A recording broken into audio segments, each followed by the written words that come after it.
So apparently at the moment, there's a statement in one of the papers that's saying, why bother going back to work? It's easier just to do part-time work and claim the rest, top up in benefits. And I have to say, if you're an unskilled person, it is probably easier.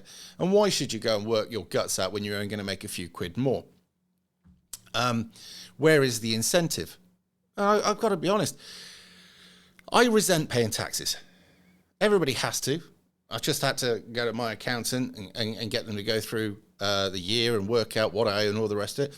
But the thing is, I know taxes have to be paid and all the rest of it, but I resent paying them more now than I ever did because I know where it's going, what we're funding, what we're putting up, what we're importing, etc. You get it.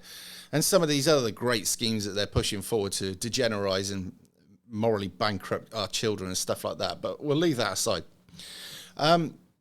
At the moment, the government is having a panic, basically, because I remember a while back it said that the Tory government have got more people into work and that there's less people who are unemployed. But what they've done is massaged the information they were giving to you, because apparently it says here more than 8 million, which is a quarter of the UK workforce, are in part-time employment. All right, not full-time.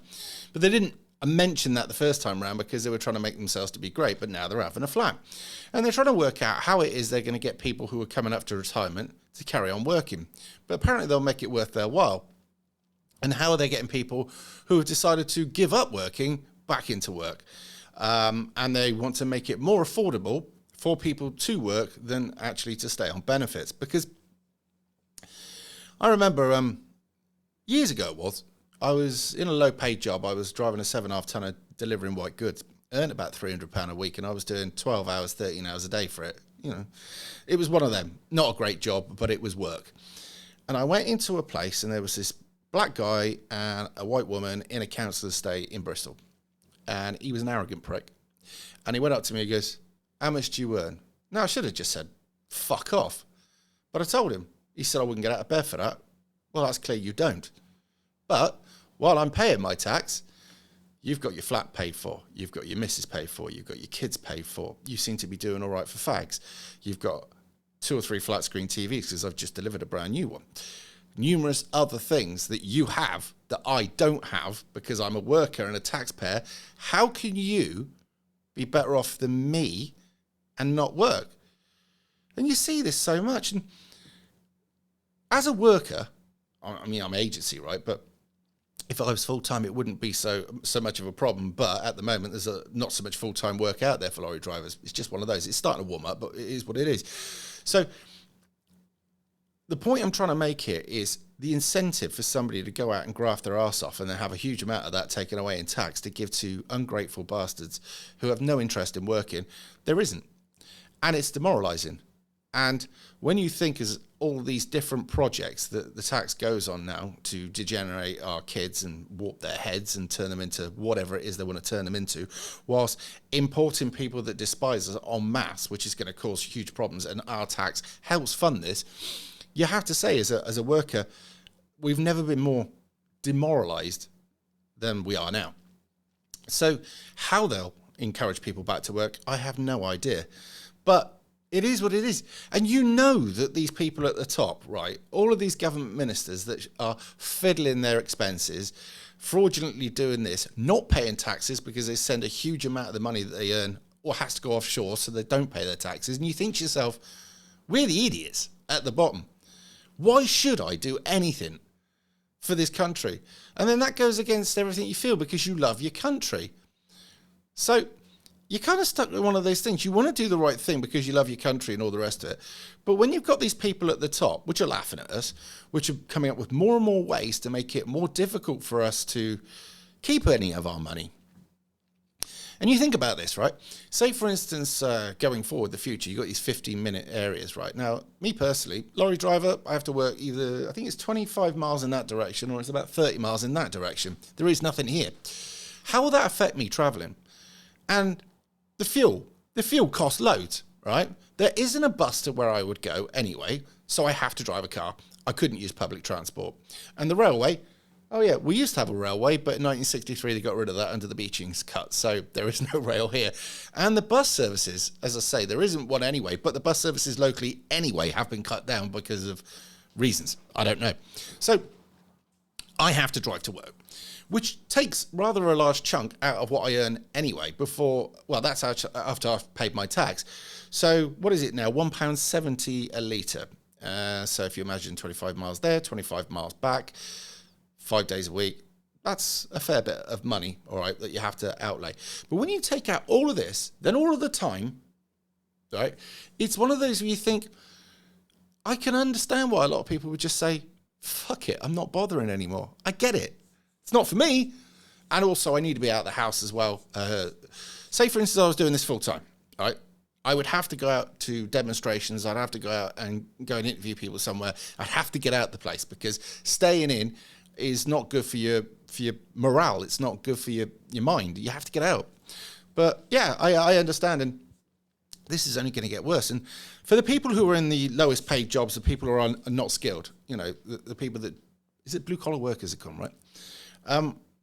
When you flood the country with migrants, at some point, assumably, they're going to want to look for a job. I say assumably. And when that happens, that will then dilute down the jobs as such. There won't be so many jobs. There'll be more people going for the jobs. And basically, they'll be able to put the rate down, as they have in my industry and other industries. They'll be able to put the rate down because they'll have such a pool to pick from that people will go for the job and people will work for peanuts. So we're in quite a situation. And I cannot help but get the old tinfoil hat on and say, this is no mistake. These people know what they're doing. I mean, let's be honest. Cheap labour is great for globalism, isn't it? We know this, all right? And this is part of the reason that Keir Starmer said migrants are our future. That's why we need to put them first. Thanks, Keir. As a multimillionaire, you don't really have to worry about the cost of living too much, do you? Not to mention you're getting paid and claiming expenses and then all the other little things that you've got your fingers into, and then obviously you get paid large sums of money for speaking. Personally, I would have thought it would have been more enjoyable to pay you to keep your mouth shut, but whatever. There it is. That's just the situation, and when I read it, I'm not surprised. But there are people who have made a career out of benefits. Do you know, when I was a kid, I'd heard about mothers saying to their daughters, get yourself pregnant, you get a council house. I couldn't believe it, but it was something that I heard. And it's a thing. There are people that consider benefits to be a career. I used to deliver white goods, and I remember going over to Wales, and there was this guy, he said, it's BFL, isn't it? I said, well, what's that mean? He says, benefits for life. And literally after the pits all got closed and other things happened over in Wales, they literally just gave up, some of them. Not all of them. Obviously, there's a lot over there that do work, but some of them in places like Bridgend and some of the valleys, they just gave up. And when you go up the valleys, you look at some of these like meat packing companies, they're massive. There's one or two English-speaking people there. The rest of them are all Polish or Lithuanian or Romanian. And you think to yourself, why? Why is it that they're doing it and the local Welsh people aren't? Well, we'll play both sides of the story. If they get treated like shite and pay very little, then people in England aren't used to working in those conditions and they won't stand for it, or Wales, all right? They just won't put up with it. And they went, I am not going to work and getting treated like shit. But if you come from Romania or Lithuania or whatever, you'd be used to that. So it's good money. It's a lot. It's like 3 times, 4 times what you earn back home. So the incentive is there. It'd be like me going over to, say, Saudi Arabia and them treating me like shite, but me getting paid, I don't know, £800 a day to drive a truck. I'd do it. So I don't blame these foreigners. And I also don't blame the locals for not wanting to get treated like shit and get paid peanuts. Not just that, I suppose if you're a Lithuanian or Romanian and there's like 5 or 6 of you, maybe more, sharing a house, then your living costs aren't too bad either, are they? And if you send the money back home, which they do, then slowly but surely you can build up some money back home and then eventually go back there and buy yourself a decent house, and it would have all been worth it. But what do you think? Let me know what you think in the comments. I'm off now to drink the coffee that's going cold while I've been doing this. I'll see you in a bit.